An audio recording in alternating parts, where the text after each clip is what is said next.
It's that time of the week again. It is Big Fight Weekly, episode 8. And I'm here today with my co-host, Chris Hume.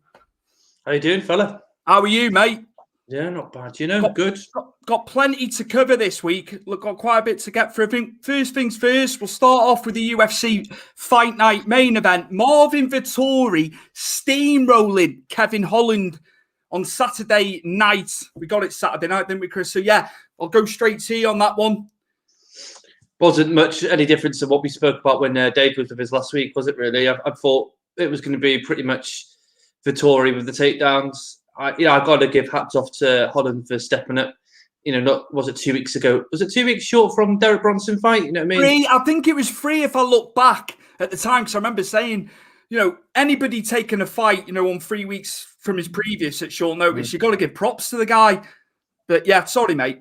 No, it's fine. To be honest, right, I was a bit confused because it's like, against Derek Bronson, he was very laboured, wasn't he? And he was too chatty, having a chat with Khabib, wasn't he? And, just basically letting Bronson take control of the ground and grapple, wasn't he? And this fight, he seemed like he was more onto it, trying to get up, out the grappling with Vettori. And, when he had his chances to strike with Vettori, I thought he did really well in that aspect. Whatever chances he could get before Vettori could take him back down. He really does need to sort of come away now for a bit, I think, Kevin Holland, and really learn that takedown defense craft.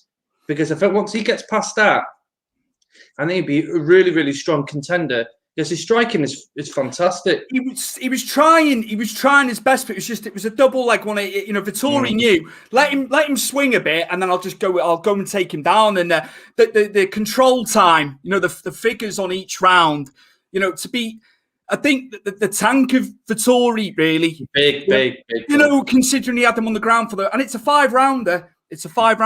So yeah, just would you like to know how long he had Holland down for the entire fight? Yeah, give me the full, because all I saw was the breakdown per round, but I know it was monstrous.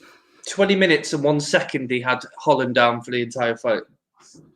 It's incredible, that really. So 4 minutes. There was only 4 minutes in 25 minutes where he wasn't. There was no ground control. Madness. But you did big up Vettori. You know what I mean? He's beat Jack Armisen. That was a big win, wasn't it? Previously, I'd say Jack Armisen in the middleweight division probably got I would say is one of the best ground grappling games in the middleweight in that in the ranked area. But he steamrolled through him as well. It just shows the caliber of Vettori and where he's going, because his stock is going up.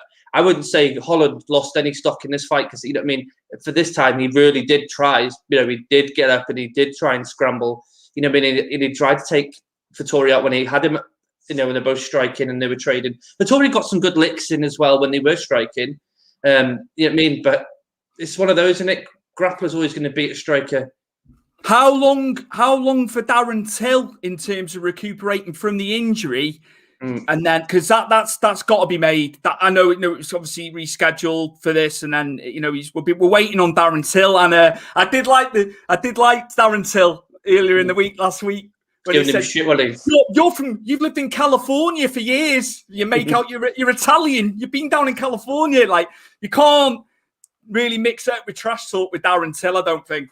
He called himself out of Lord of the Rings, didn't he? Like an orc or something like that. His head. But they've got to make that. They've got to make that fight. That's a big one for Till. It was big prior to this, but Vettori in the win column again. It'll sell. It'll sell. It should do quite good numbers. That. Hold on, he's gone up to 3rd in the ranking now as Vettori.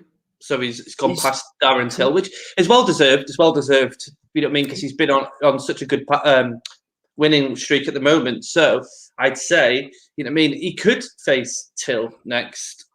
Or he could face the other cluster of fighters who haven't got a fight yet. Again, you could say, and you could argue, even could fight Izzy next, but I'd still say Whitaker should be the guy next if he's to beat Gastelum, and we'll talk about that after. I think with Whitaker, because he was at the top for so long, he's still up there, man. You can't. If you're looking, I'd say Vettori's still below him. But yeah, sorry, Chris, jumped in again.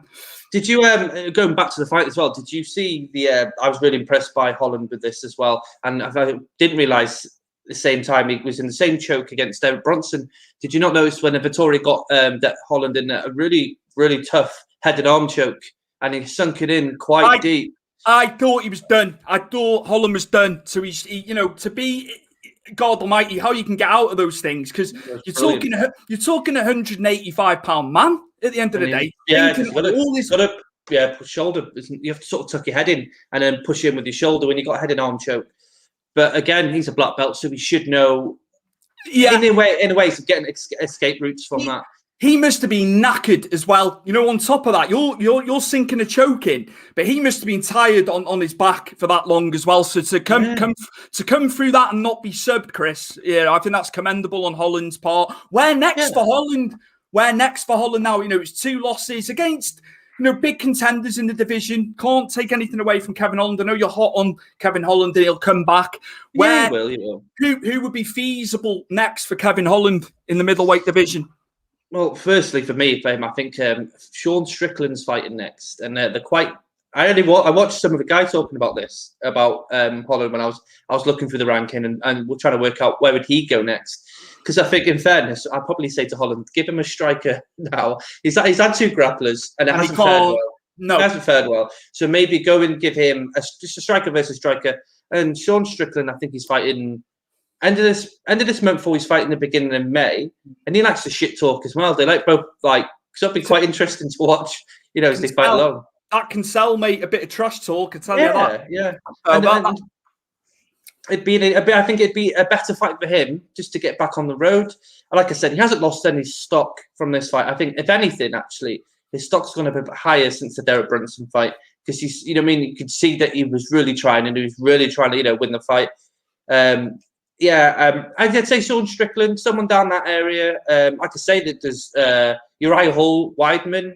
Maybe Uriah Hall, if he loses to Weidman, that'd be a good fight again. It's another striker, a guy who's famed for striking. So Uriah Hall's perfect as well. Just go style for style there, I think.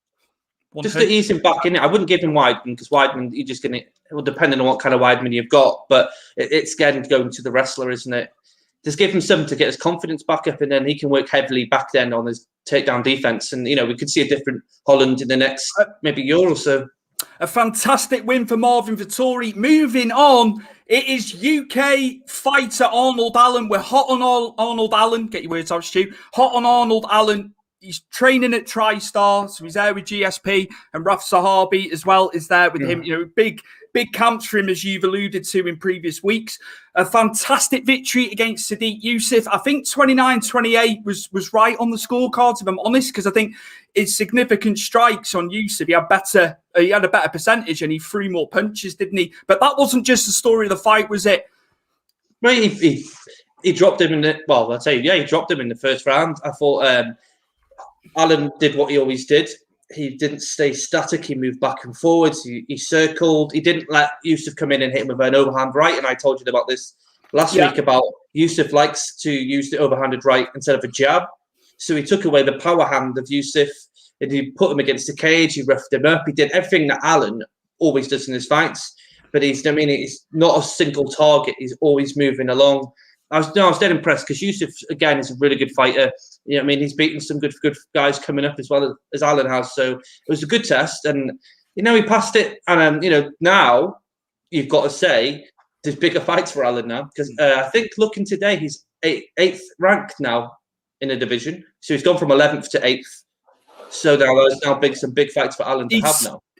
Do you know what? It's every step he's taking, and he's coming through, and I'm really hoping he gets to that elite level in that division. I know it's hard. I know it's tough in there, but he seems to every fight, he seems to improve. That wasn't a tricky fight. He didn't. It was a tricky fight. I know what you mean. Yeah, he didn't have it all his own way. Yusuf was good as well, but that head kick, oh my days!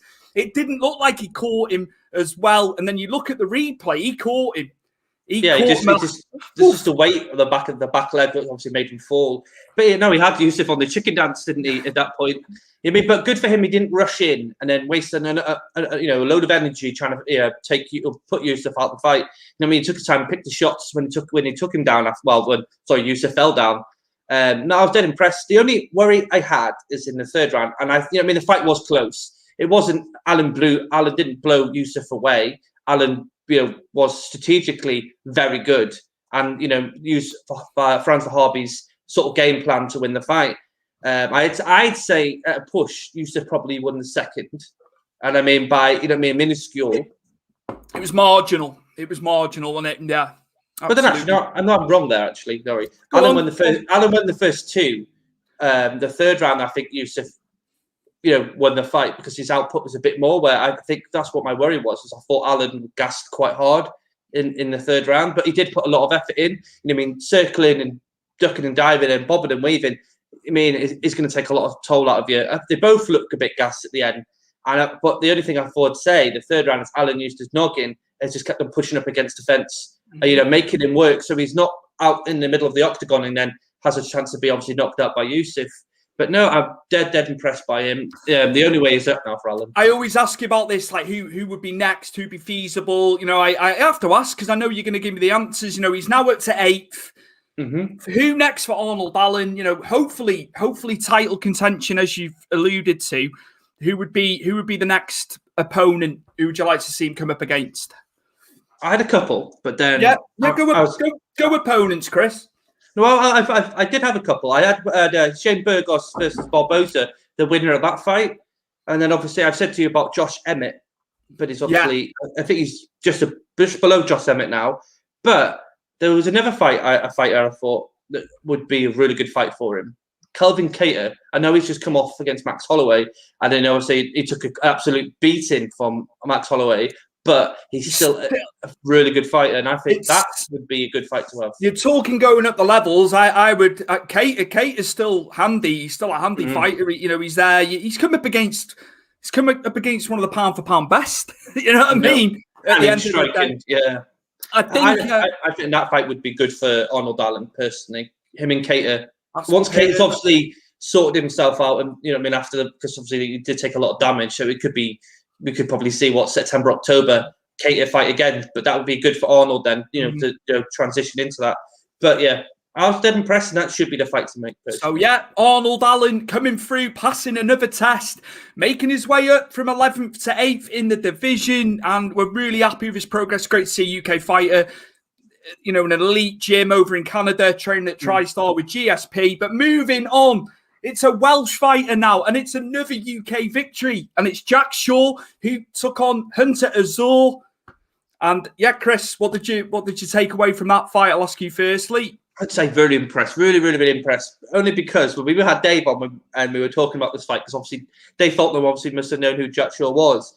And I was quite impressed because I spoke about him taking him up against the fence and using the dirty boxing and using that for a takedown because Azor's obviously a very good wrestler. Yeah. And it's like I was his coach or something because he did exactly what I said to you last week. he used the cage and, you know what I mean? But he was good at the 1-2s when they both went center in the octagon. He did get caught as well himself, but he was good with his 1-2s. As you can see in the picture, he caught him quite a lot of times where they did center and move into the center of the cage. But Jack Shaw was good as well. That he brought him back into the side of the cage, you know what I mean, and took him down, really weared on him. And then this is a guy who comes from Wales. Well, we would normally say, well, not just Wales, just a British fighter owning an American wrestler. Which again, it's seeing the aspects of British MMA is starting now with Spider the wrestling is moving up and getting better. Do you know what? It's incredible to see now. I know we say about it most weeks. It's good to see our fighters are multifaceted. Also, Jack Shaw's training in Abertillery down in South Wales. You know what I mean? And it's good to see that they're doing, we're getting homegrown talent and they're training, they're still training. And they're obviously getting a level of training, Chris, for them not to go abroad to train, go over to America, to the camps over there. What are your thoughts on that? I think, you can't get the aspects of American wrestling from the UK. You know what I mean? You have to bring the coaches over from America, haven't you? Or not even just America. You've got Russia, Kazakhstan. Sambo is just as good as American wrestling or, collegiate wrestling. You know what I mean? You've got the facets of that as well. So you could go to Russia, you could go to America, but you could get these coaches to come into your gym and work around with you. There's a lot of different ways now. People don't have to move to America to learn the craft of wrestling. I mean, they can bring the people to you now. And then you're obviously not getting lost in another gym, are you? And then forgetting who you are. And, those sort of things can happen once, you think, oh, I need to go to America. I need to learn my wrestling. And then they disappear to America. And not all of them come back as good. Jack Shaw keeps his undefeated streak alive as well with the win. Fantastic. Absolutely fantastic. Just chuff for these UK guys, as I say. Jack Shaw being Welsh, Arnold Allen from England, but we still combine it as UK, don't we? But yeah, fantastic. And I think it's perfect now to move into the boxing from Saturday evening from the Copper Box Arena in London. Just missing the fans, but they've set it up nice. They've got all the lights and sounds and all that in there, haven't they? But yeah, it would have been nice to have some fans in. But Conor Benn absolutely obliterates Samuel Vargas in one round. And I didn't see it coming. I thought it'd be later on. I did have Conor Benn winning this one. Samuel Vargas, he's fought guys, top-end guys. He's fought Amir Khan as well. He's no slouch. How explosive was Conor Benn, Chris? We spoke about him last week with Dave, didn't we? And I thought, I didn't. This is the first, and I'll be honest, this is the first proper fight I've sat actually watching and analysed the fight. And I thought, you say he's powerful, I didn't realise how fast he was. That was electric. And it was so fast. That Vargas, I think the first couple of shots when he started catching him, didn't know what to do, did he? Struggled with that. The power and the accuracy and the speed of Conor Benn was outstanding. Not to say he hasn't got it in his arsenal. He saved that performance. It's a big step up, Samuel Vargas. Everyone's saying, round one. It's a big step up for him. When you see who he's fought, he's been going up. He's been going up like up the division and all that. But they reckon it's going to be Amir Khan the next fight. And I've heard mixed stuff on that score, if I'm honest. Right. People are saying, well, Amir Khan's not been around. He's in and out of doing it. But I think that's the money fight to make. I think, and especially if they're going to get fans back in, Chris, what do you think as it pertains to Amir Khan and Conor Benn fighting him next? I don't know for him. Is it money? Is it a name value again? Because Vargas is a name. Because Vargas has been in with all the big guns, hasn't he? As well as Khan. Khan's been with Canelo, hasn't he? I think it's a fight I think he'd quite easily win. I know Amir Khan's been around and he's fought the best. He's no slouch per se, but that chin, and I always mention the chin to you because every time when we were younger, we watch Amir Khan come up. That was at Prescott where I went out for a cigarette and then I come in and you were like, "Yeah, the fight's over." That's like what. But it's that chin that worries me. And then watching Conor Benn. There's Conor Benn, yeah. Watching the speed and the power of Conor Benn on the weekend, I can't see Amir Khan taking that personally, and I think it'd be just as quick. I just think for Conor Benn it'd be perfect now, and then you'd be looking at the likes of your Sean Porters, Danny Garcia. Those guys have been around the division for a long, long time. I think Amir Khan would be a good barometer for him, and then he's getting into like Terence Crawford. Terence Crawford's just different level. We know that. Do you know what I mean? But I think off the back of that, he could definitely take on a Danny Garcia. Keith Thurman's only lost to Pacquiao. Now, you got Pacquiao there as well, but is Pacquiao going to take it? He's getting on. I think, you hear it all the time, his name getting... Crawford, wasn't it? When they say name Crawford next. Terence Crawford, it's different class. He doesn't have to rush to get to Crawford, does he? No. I think Amir Khan's perfect. Some of the fans are like, oh, why Amir Khan? Makes perfect sense. You can have a British, duster, which we love. It'll sell. Amir Khan will still sell pay-per-views, regardless of a glass chin. Never shirk people. No, and he's been a champion as well before, hasn't he? So Canelo he has been there. The only person who's made Canelo look ordinary was Mayweather. And, he's got in there. He's never shirked the fights, Khan. You could put Kell Brook in the mix as well. Kell Brook's a good fight for Conor Benn. But there again, he hasn't fought for a long, long time. He's not been the same since Golovkin. He boxed well. He boxed well early on, Kell Brook, but then the longer that fight went on, it was painful to watch. I don't think they've come out of those fights. They're not the same fighters. That's the problem. Some fighters can do that to you, though, can't they? That's it. So yes, Conor Benn victorious, stepping up the ladder as well. Fantastic to see our UK fighters doing so well. And on to the ladies, and it was the match. It was the fight of the night for me. Shannon Courtney beating Ebony Bridges, becoming a world champion, WBA women's bantamweight champion. Shannon Courtney. The fight had everything. And I tell you, Courtney for me over the 10 rounds was fantastic. Ebony Bridges hit her with an uppercut in the 5th round, I think it was. A brutal uppercut. Courtney took it. I'd say over the balance of it, I'd say Courtney deserved the win. The eye of Bridges, oh my days. I thought they were going to call it off. I thought they were going to call the fight off in round 9. I really did. I mean, you've said about in the UFC, if someone's eye was like that, closed. Yeah, it's completely the doctor stoppage. In the UFC. Yeah, well, in any MMA fights company, if even it's a tad bit shut, they call the fight off. When she came out, is it for the 10th round, and the eye, it looked like that. I don't understand how she was allowed out. To come out and fight again, not allowed out. It's not she's being grounded, is it? But yeah, I don't know how she was allowed to come out of that corner, because how could she have seen? Is it the left? Is it the left or the right hand side? I can't work it out with the picture. But turning the way around, maybe. Yeah. But she's not seen punches coming in from here now, is she? And then she's at a disadvantage. I think. I really thought the doctor was going to say that's enough, because it's later life. What if that girl loses her sight? This is what we're dealing with. They know the pitfalls of boxing and the danger, and I get all that. But just look at the state of the eye.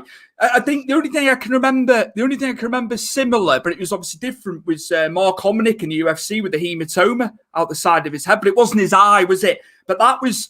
I thought that should have been stopped. But you've got to look at Michael Bisping and not even having an eye and having a fake eye, and look at what that's happened with him, and then he almost lost his other one against Belfort. It was against Belfort because he detached the retina and it completely the eye completely died on him. There's a video of him taking the eye out on his own podcast. Yeah, it's these are the things that they need to look after the fighters. And I'm not taking anything away from the fight. Both girls lay it on the line. It was fantastic. You've only got 2 minutes around, and they lay it on the line in those 2 minutes. It was superb to see. Not the eye injury. Take the eye injury out of it. Some of the shots, they were hammering each other. It was a great advert for women's boxing. Take the eye injury out of the equation again. But yeah, fantastic. Made up for Shannon Courtney.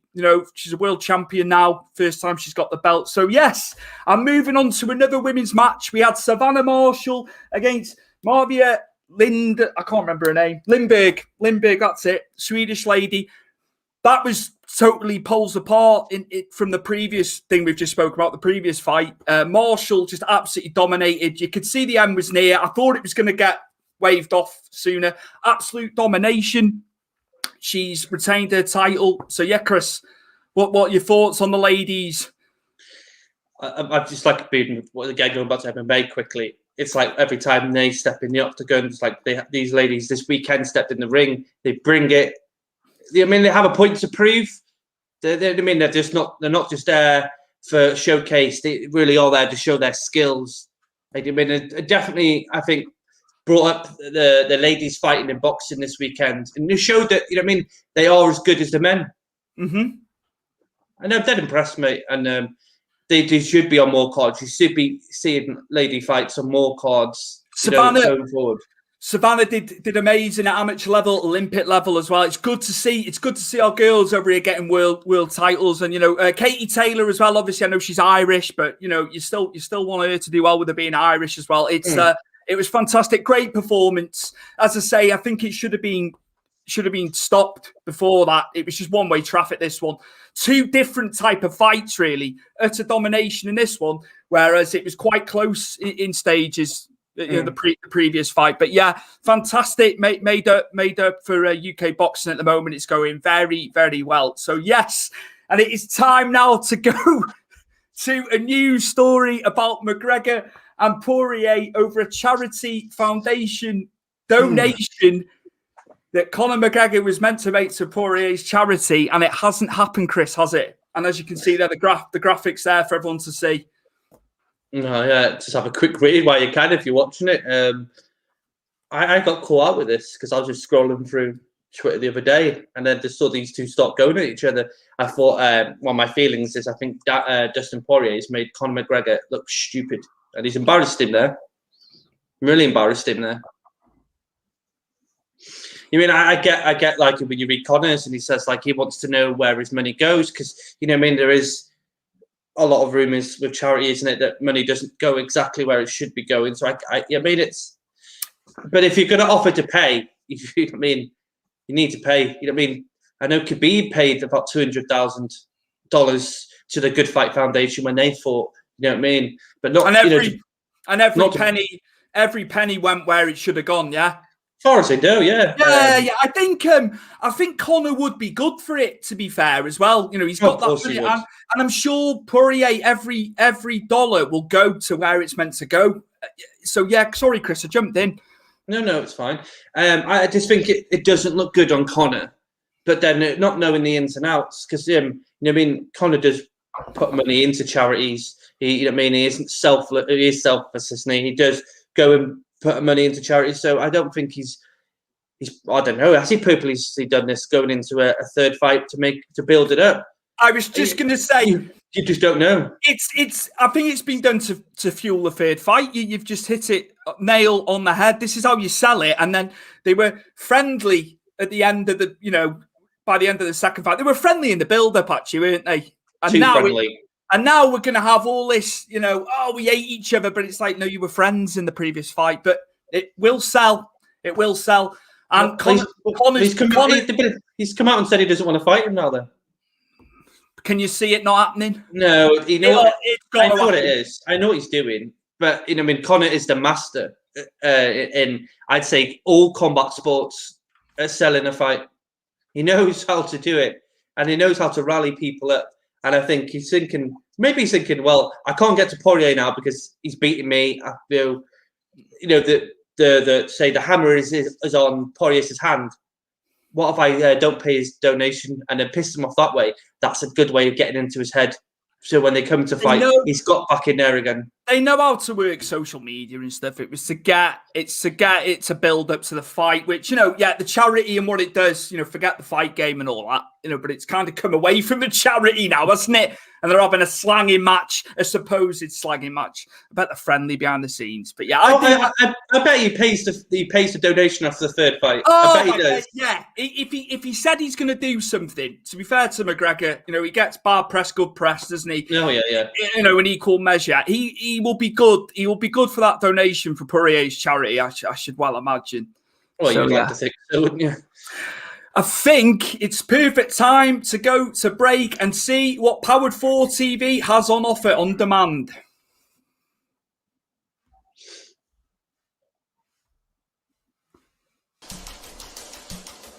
There's one man with potentially a better winning record than Cara Noir. What? He's cashing in. Cara Noir does not look happy, does not look comfortable right now. For the first time in his title reign, I think Cara Noir feels like he is facing a legitimate threat right now. Sammy Smooth is ready for this. Very ready. He's encouraging him to ring the bell. And there is the bell. Cara Noir looks... TJ, I don't think I've ever seen Cara Noir look this uncomfortable in the ring before. Oh! He refused to say he was ready to... Oh, yeah, now he's ready. Ring the now bell. He's ready. Of course.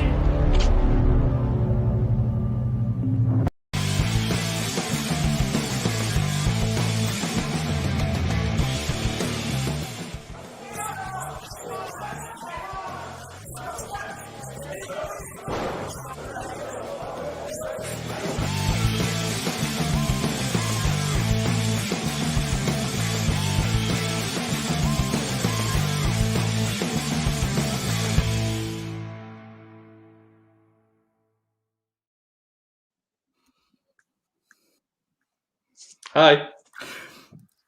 The first time ever and the superb Clash Wrestling out on Powered 4 TV. We are back. Hope everyone's okay. I think we didn't have the video playing then, but I think on the other end, everyone else could see what was happening. So yeah, that's what Powered 4 TV has got on offer on demand. Sign up today. I truly think you should definitely sign up.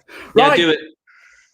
And now back to Saturday night into Sunday, and we've got Demetrius Andrade taking on Welsh UK fighter Liam Williams for the WBO World Middleweight title. And yes, I think a big step up for Liam Williams. Unbeaten in 7 fights. Obviously want our domestic fighter to do well. We want him to go over, but Andrade is a superb fighter. He's a good defensive boxer, is Andrade. He's good fighting, you know, like people can go at him, but he's good defensively, and then, you know, goes in with the strikes, with the jab and the hooks and stuff like that. But yeah, I'm struggling. I'm struggling to see, you know, Liam Williams obviously is mandatory for the belt, but he's not lost in 7, and his last losses were back-to-back losses to Liam Smith, which was a domestic fight for the interim light middleweight title in 2017. But I just think Andrade's too classy. Andrade's looking at fighting. He'd love to fight Billy Joe Saunders, so he said it's super middle. And then there was talk of going to middleweight to fight Canelo and Charlo as well. He's got plans, but at the end of the day, Liam Williams, I don't think he's going to be able to get past Andrade. But stranger things have happened, Chris. Hey, combat sports is a funny old game, mate. He could turn up and absolutely obliterate him, couldn't he, really? You know what I mean? You never know with sports, especially combats. It'll be interesting to see. So it'll be Sunday morning here, Saturday evening in the US on DAZN. It's on DAZN at Sky. Sky haven't got it, I don't think, if I can remember right. I think it's at DAZN, so we'll get it on there as well. So yeah, look forward to that. But I see Andrade's looking for the next step off the back of this. But Billy Joe and Canelo have got a fight yet at super middle, don't forget. So I don't know in terms of time frame, I don't know. But it was just interesting that he said, you know, Andrade said he'd face Charlo and Canelo at middleweight, but not super middle.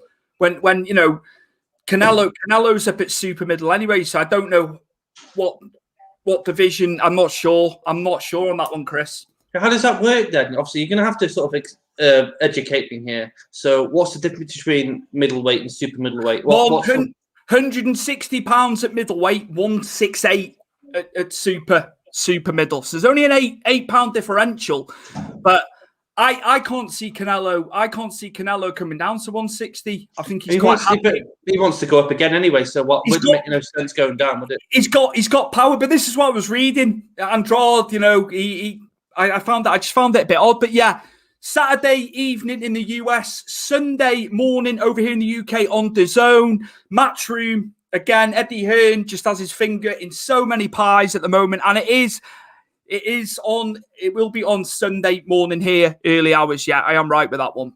Right, Chris, back to UFC, previewing UFC. It's Whitaker against Gastelum, and it will be the winner of this, the victor, will be looking to get a title shot, as you've said to me prior to the show. So yeah, what are your thoughts on this one? I know Whitaker was a fantastic champion for so long, still a very, very good fighter. He's had good wins. He's had good wins since losing the belt.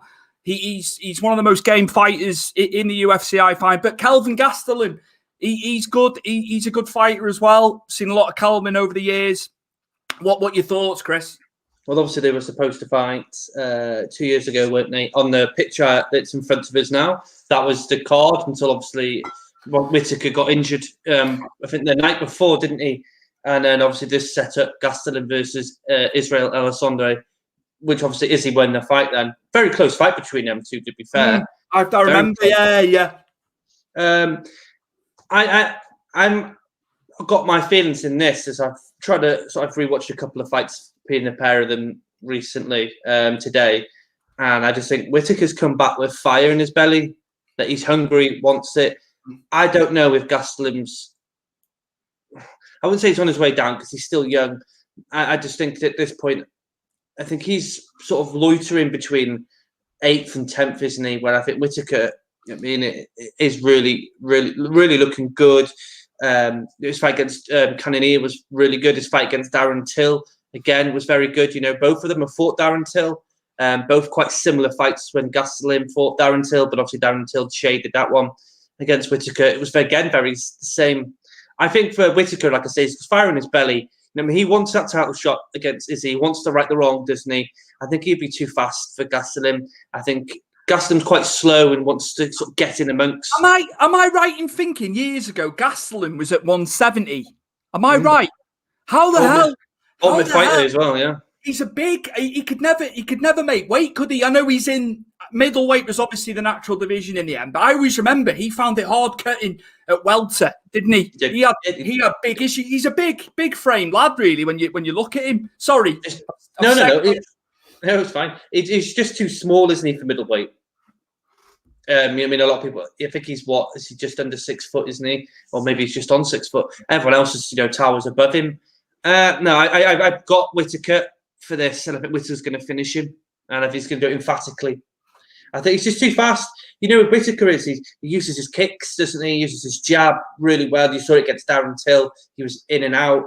His head kicks as well. His head kicks come out of nowhere. He doesn't set them up. He moves like Dillashaw when he uses his leg kicks. He moves his body, but you don't see it coming until too late. So they face false with an arm, and then it comes straight over. I just see Gastelum's going to be too slow for him. The only way I think Gastelum would win this is he catches Whitaker flush. I don't think he's going to take Whitaker down. I think Whitaker's got really good takedown defense, and you saw that against Rio Romero, because Romero had absolute awful trouble times with trying to get him down and keeping him down. Which you wouldn't believe, would you? Olympic wrestler, and he couldn't do what he does on the tin, as they say.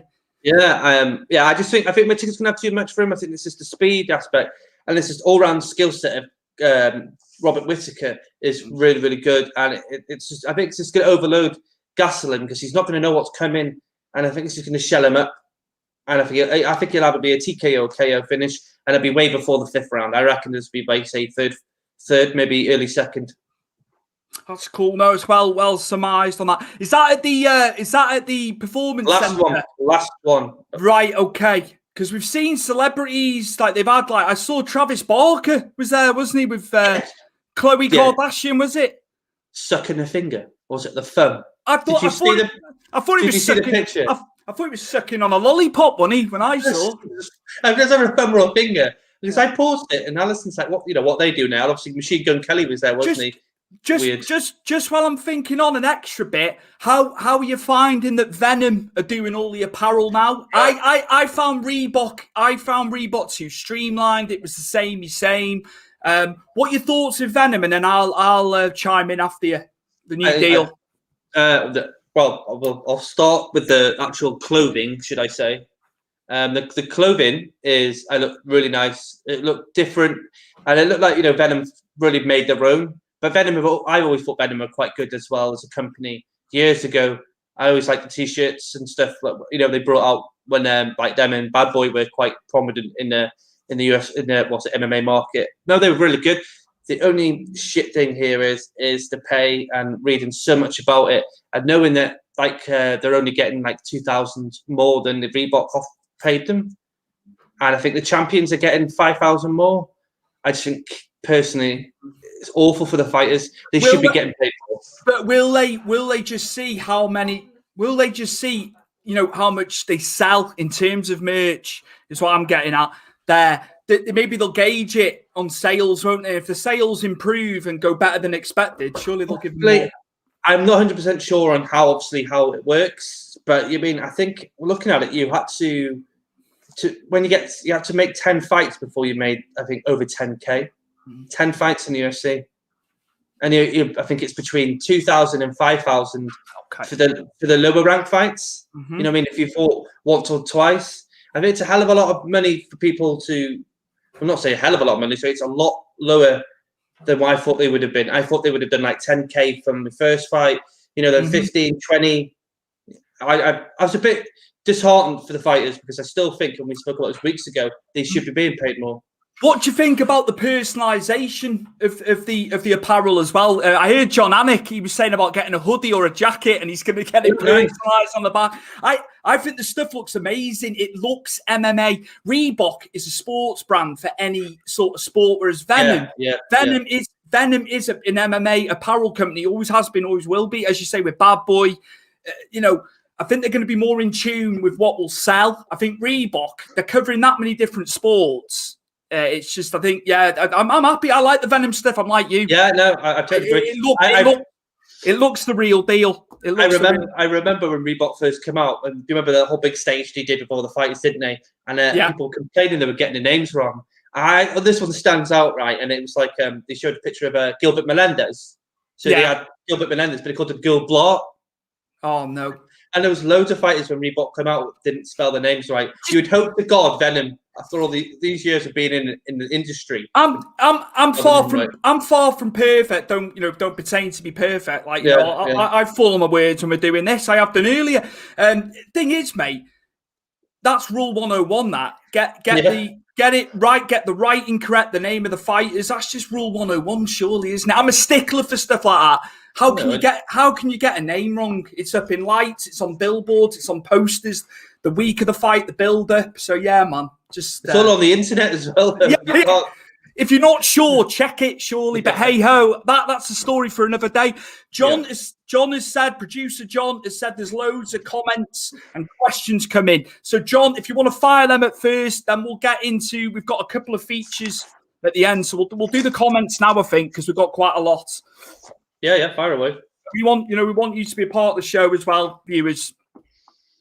Mr. Clapper, Mr. Wrestling Travel Ops, and the Lockdown Sessions host. Hi, gents, love BFW. I learn a lot from you guys. Keep up. Cheers. Rambo, once again. Is Amir Khan overrated? I think he's achieved quite a lot. He's won world titles, Rambo. Chris? Yeah, I totally agree with you. I don't think he's overrated. I just think he's had that, the jaw, hasn't it? It's been the stickler for him. But I should say, he's won titles. He's gone in against the best. I would, an overrated fighter wouldn't begin getting in there with Canelo, would he? No. Everyone's allowed an opinion, Rambo. Absolutely. Definitely. That question's open-ended. All right, Brett. Hi, guys. I'm a huge Logan Paul fan, but I'm also a huge Jake Paul fan. What did you think of his upcoming match? Chris, you can take this first. All right. Okay. I see. How are you, Brett? You're always every week you're on, mate. It's good to have your questions in, mate. I heard that Logan Paul did quite well at WrestleMania. I saw he took the stunner from Owens quite badly. Though. I was waiting. I was waiting for that. You said you prefer Logan to Jake out of the two. I'm not a big fan of the Pauls. I think they're arseholes. But I'm in tune with the UK YouTube lot. So I'm with them when it came to KSI and Logan Paul and all that. But regards to Jake's an arsehole. I watched his podcast with True Geordie. Was on Sunday, and he was talking about obviously his fight against Ben Askren. It is boxing. It is boxing. The fight. Boxing. It's boxing. Like you've said, Askren's a wrestler, but I hope he just lays one on him. I hope he lays one on him, puts him out. I'll say this. I think Jake will beat him. Do you?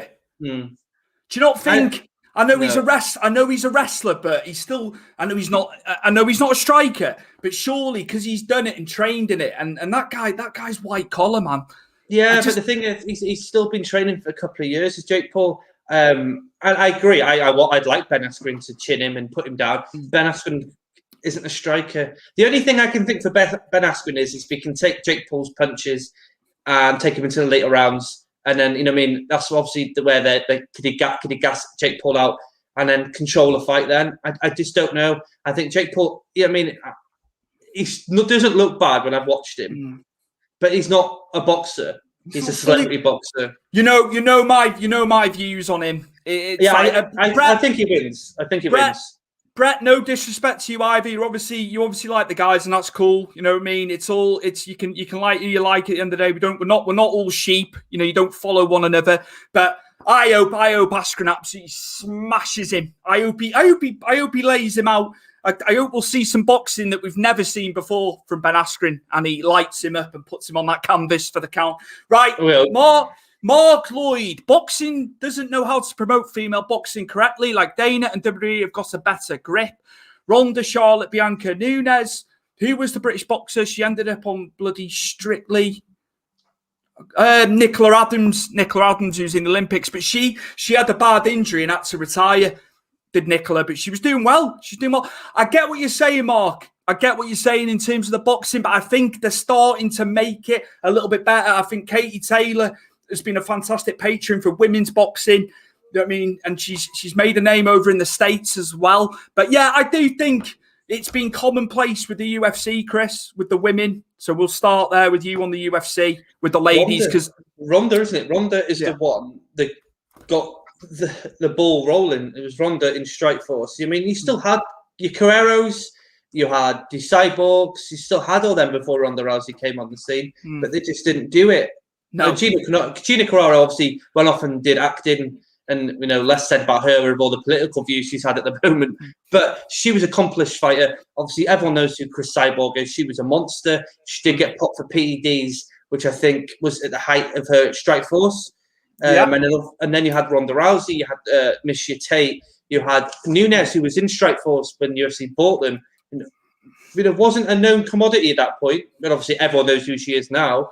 I think their fights, and the one other weekend, what's her name, Mackenzie, and she beat Amanda Nunes' wife, Nina Nunes. Right, okay. But she's a fantastic grappler.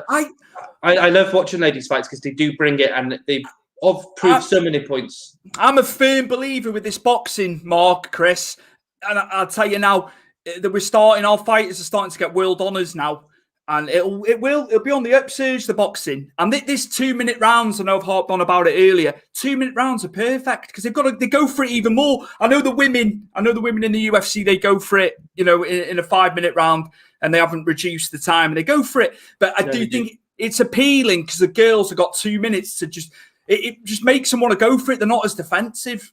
Certain fights are going to be lopsided, aren't they? Hey, Frankie, how's it going, Frankie? All the way from New York. Frankie C Sports. Carnage Pain. Any news yet on AJ versus Tyson in regards to TV? Latest rumor on venue. I can't see Sky and BT sharing. Could they win priced boxing differently also at times? How much do you think they charge? I think it would be the first boxing match fight to be £30 for us in the UK. We've always the max we've paid is $24.95 for the big fights in more recent time, and then $19.95 for people underneath your AJs and your Furies. But on a price point, I think whether it'll happen or not, I don't know. £30, I think AJ and Fury would be. Yeah, I can't see it being any more than that. I can't see it being any more than that. John Scott is 100% right. They get charged upwards of $70 to $100 for MMA, for boxing. Yeah, but it's the Zone, to be fair, Carnage Pain. You're saying about the network $9.99. The Zone are doing that where you pay at the moment. You're only paying £1.99. I think that'll go up. They're trying to get people behind it. The Zone are doing a subscription, but that price will go up and up. But Matchroom are doing a fantastic job with the Zone. US fights, you know what I mean? The Hearns have branched into US. So it'd be interesting. But in terms of venue, I've heard Saudi Arabia being touted for that first fight. So we'll see. And I think they'll get it done. Thank you for all your hard work you guys have been doing over Mania. It's been great to watch it. Yeah, collectively powered for the amount of shows that were put together. John, Scott and Rich leading us through as well, putting everything together. Fantastic. Mike was on loads last week. Sonny, Steve and the gang, all those guys, everyone worked really hard. It was good. It was a great week for Powered 4 TV for the WrestleMania special weeks. Yeah. If Logan Paul best Floyd with the boxing ass at the top of the line, a title shot, surely that would be deserved. I heard he can't because he has to go up. Yeah, he's got to go up the ladder, Brett. I know you love Logan Paul, mate, and that's fine, as I've said. That's your persuasion towards Logan Paul. But that fight's not happening, is it? I spoke to you yesterday. Right, okay. Right, give us the latest on that fight, Chris. Henry Cejudo is going to be fighting Floyd now, apparently. Yeah, that came out of nowhere, but yeah. Henry Cejudo. It's like it's wrestling. Yeah. But Floyd needs the money, obviously, doesn't he? Does he? He's hundreds of millions. Yeah, but he spends it like a kid in a bloody sweet shop. Yeah, he does. He does, to be fair. But yeah, thank you for the questions. It's good. It's good hearing from you all, as always. Really, really good. I think now we're on to our last two items of the episode, and it was the documentary on BT Sport, the Frank Warren story, and it was absolutely fantastic. An hour and a half, it absolutely flew by. I was just watching it very intently. What a guy. Was shot in 1989 over a dispute with a fighter. They'd been in court, and then said that the said fighter was actually found not guilty in the end, but they thought it was him who shot him in 1989. The man, bloody hell, the bullet went through him and out of him, if you like. Lucky there. I know. 1989 that was, but Frank Warren, synonymous with boxing. Who doesn't know Frank Warren? Go worldwide in the International Boxing Hall of Fame in 2008. Look at the list of guys. That's just, I can name some other guys for the top of that. Naz said he regretted leaving Frank Warren. But like Frank said, he turned around and said they think these fighters think the grass is greener. They go to another promoter. Nazim said he messed up leaving Frank Warren. So that was interesting. And Nigel Benn said the exact same thing. Said should have stayed with him. Frank promoted Frank Bruno. Obviously, Frank Maloney was promoting Bruno for a long time against Oliver McCall. Just incredible. Joe Calzaghe, need to say more. Ricky Hatton through the glory years. Yeah, it was Terry Marshall, but then he was not guilty off the back of it. They thought it was him. He went in for questioning and all that, and they've never found the guy that shot him. It's no one's been brought to justice over it. Yeah. What do you think, Chris? He got shot and took a punch from Mike Tyson in his lifespan. What else, man? And just going into that, the reason over that was when Tyson was fighting Julius Francis. It was up in Manchester, but I think he was down in London. It was Glasgow. It was Glasgow. Glasgow. Sorry, right? Yeah. I got it wrong. He was spending money, but it was obviously on Frank Warren's dime, and we're talking millions. Tyson's going into all these shops. It's diamond encrusted watches and all sorts. I saw that, yeah. And Showtime in America, apparently, he owed him $25 million from these shopping sprees. So wow. Frank Warren's like seeing alarm bells here. He's spending our money, and he, just thinking, I'm booked to fight under Frank Warren. I'll spend his money. Anyway, gets up to the hotel room. Frank Warren fronted him, to front Mike Tyson. I don't know if he had another death wish, really. Yeah, obviously he did, yeah. He hit him, he whacked him, but Frank Warren got back up and stuck to his guns. It was just mad to hear. Mad. Yeah, that's madness. But my God, yeah. I think Frank Warren, some people, you hear about promoters, we hear about Dana White, Eddie Hearn. People love him or hate him. I'm a big fan of Frank Warren. Box Nation over the years done a fantastic job. Then they obviously went in with BT Sport. He's got Tyson Fury. He got Tyson Fury through the bad times as well, didn't he? Got him back fighting, promoting him. He's as much a part of it as the trainers are, as John Fury is. So yeah, I think all in all, Chris, anything to end with on Frank Warren? You say about obviously Dana and Eddie Hearn, all those sort of type of personalities always going to be love to hate because they make the difficult decisions, don't they? They do things that would either piss you off or make you happy. And I think that's the better promoter. Vince McMahon's pretty much the same person as well. They do things that will divide, but in the long scheme of things, they always make the right decision. Yeah, what a top guy. And I think between Eddie Hearn and Frank Warren, they will get this Fury AJ thing sorted. I think a lot of it is just a news story to say, like John Fury's like, it won't be happening. The delaying. I think it's all well and good. They've got to get the logistics right for that fight. Mm. And it will be signed. It's signed for 2 fights. I think let's not rush it. We've got to get fans back in some capacity. Would love it to be over here. Would love it, but I think it's going to be either Saudi. Too early. It's too early, isn't it?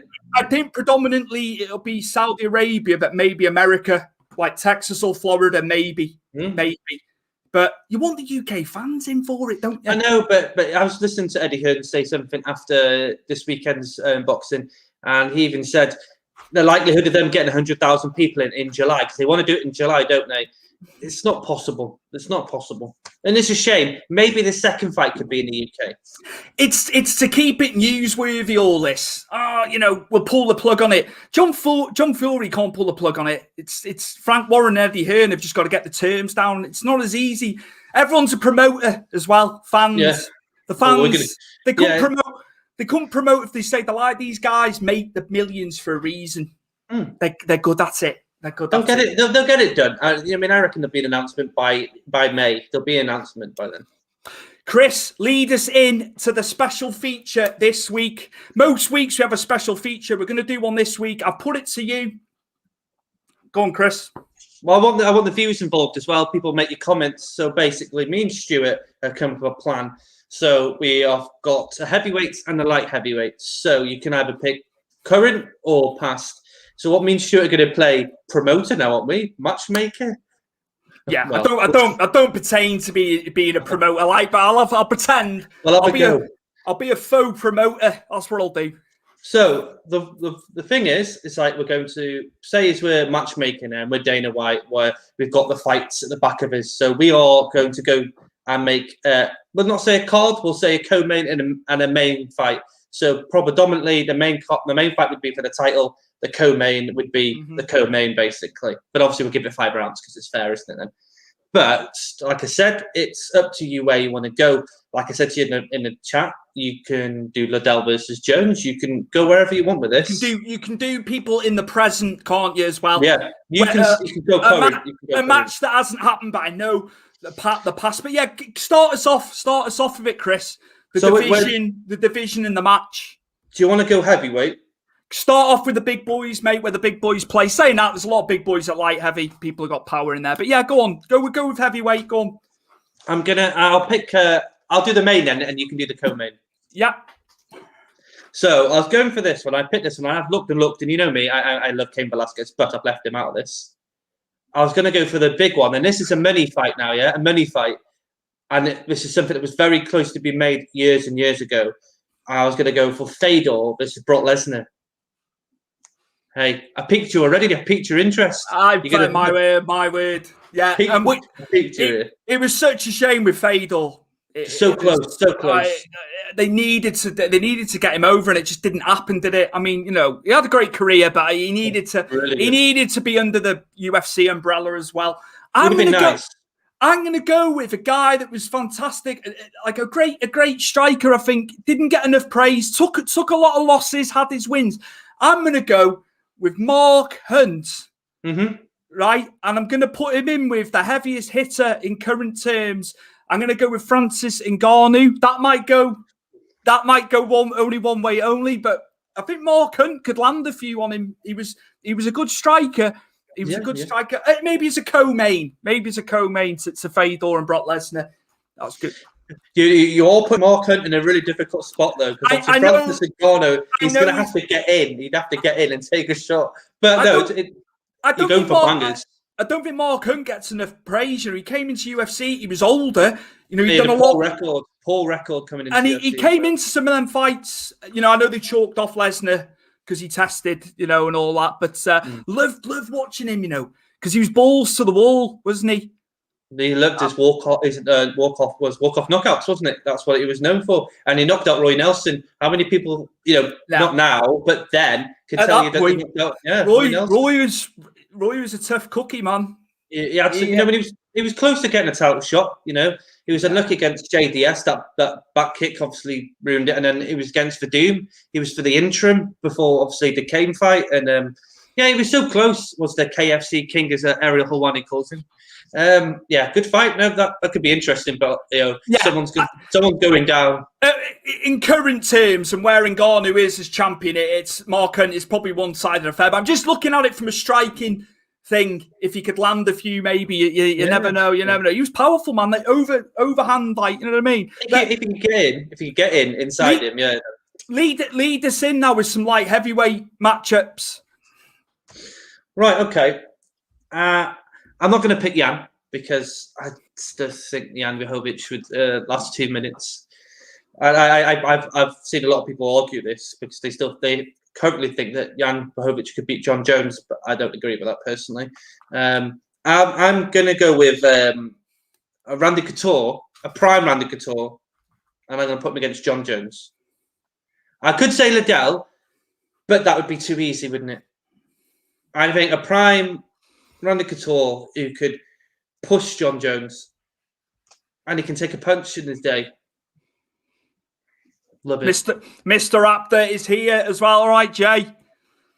Promoter of TNT Extreme, Superstar Pro as well. Coming. Randy Couture versus Cormier would have been great as a fantasy. Absolutely. Yeah, absolutely. I'll let you go with that first, Chris, and I'll chime in.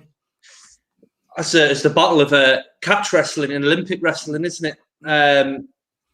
Randy Couture in his heyday was brilliant, and he took on all comers. DC again.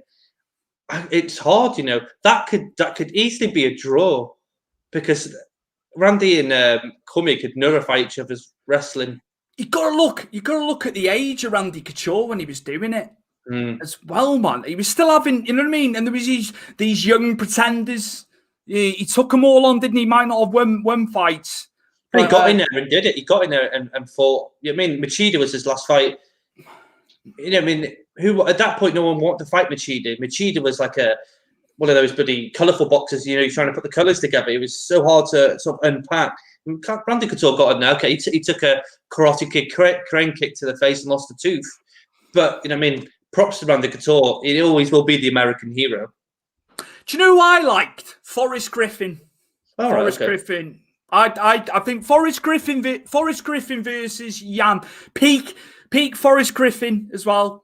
Forrest Griffin had a good career, didn't he, Chris? I know he didn't get. Did he get the title? Did he get the title? He beat Rampage Jackson. Light heavyweight, yeah. Yeah. Griffin, Forrest Griffin for me, taking on Jan, but both in prime physical condition. How about this one? So I'm going to keep John Jones, and this is a fight I really want to see. Anderson Silva in his prime versus John Jones at 205. Oh my days! Why did it never happen? Because at that point, he was too old then, wasn't he? To be fair to Anderson, Chris, he would have said, "I'll just go up to light heavy." He went up to light heavyweight. He had fights at light heavy. He wouldn't have been arsed, but I think, take Anderson pre-2013 when it all came crumbling down for him, which was his own fault, as we've said. Yeah. Sorry, mate. I just think that fight was always talked about. Obviously, there's always a lot of respect between John Jones and Anderson Silva. I just thought that would have been a great fight. Obviously, when we do this again, when we go to lightweights, obviously GSP Anderson Silva would be another one that would be in a dream match it's one of them where it should happen. It's like now if we go into the current John Jones versus Ngannou, it sits there where it needs to happen. This is a big fight. So many fights that should have been put together over the years and never did. John Jones and Ngannou should be the one. And he wants it. Both fighters want it. We heard how John Jones has gone the other way with it, as they report on the socials. But take that with a pinch of salt. Definitely, he's a fighter. He'll want to do it. He's into his 30s now. John Jones. I know outside of the China against Cyborg cross promotion. I tell you what, if she ragdolled it like China did to Marlena, I know Marlena's tiny in comparison to Cyborg. Hell yeah. Always saying a juiced up Cyborg against a juiced up China. No disrespect to both ladies, but yeah. You got to make it fair. They're both gonna have to be on the gas. Why not? Well, R.I.P. to China as well. Yeah. Fantastic. Some people. I hear mixed reviews about China. I always thought she was fantastic and she mixed up with the men. Anyway, Chris. Then again, he said about China, she's never one that influenced ladies in WWE in her time when she came on with Triple H. So, them two. So, you're going to do it at WrestleMania, Cyborg versus China. So, you're going to put it in like an octagon. And then I remember now when you say Owen Hart and Ken Shamrock did in the Lions Den, was a mini octagon on the side. Yeah. And I forgot about this. It all comes back in now. They did it in the MSG Theatre, the Lions Den. Now they did it in the other venue. In that corner with kendo sticks. It was cool that they used both venues within MSG. It's fantastic. Great promoting that. So we can do that. That can happen. Well, in another lifetime. Dan Sevenface and Daniel Cormier. And Tank Abbott versus John Jones, right? Tank Abbott and John Jones, that's only going one way. Yeah, John Jones clear. Dan Severn, Pete Dan Severn against, and we know the wrestling to Cormier. We know it's like it was elite level. That's a tough one for me. I think Cormier maybe, but a Pete Dan Severn. Dan Severn was a hard nut, wasn't he? Yeah. I mean, when we spoke about him in the crossover the other week, it's different times where MMA was, but I think if we're going off like Dan Severn in the peak and then Cormier at current, the problem is here. I think current fighters going back against old fighters, they beat the old fighters because the aspect of that martial arts is so varied now. I mean, Dan Severn was a wrestler that got you down and ground pounded you into another lifetime. Where Daniel Cormier can stuff the takedowns, and Daniel Cormier can use his kicks. Daniel Cormier can use, he comes in and clinches, as you saw he did to Miocic in the first fight when he came in. Used to clinch, came in like that. It'd be a good fight, though. I mean, it's two icons. I think, thank you to the viewers for putting their questions in, putting their matchups up. That's what it's all about. Side question. El Sakanu, Kano. Why does Dana never, Donna, that's the ladies' version, isn't it? Never invite Daniel the B7 back at events like he does with others? Did Dan get on his bad side? I'll pull that to you first, Chris. I don't think there's anything that I've read that there's an issue. They always reference Dan Severn, don't they? Yeah. UFC.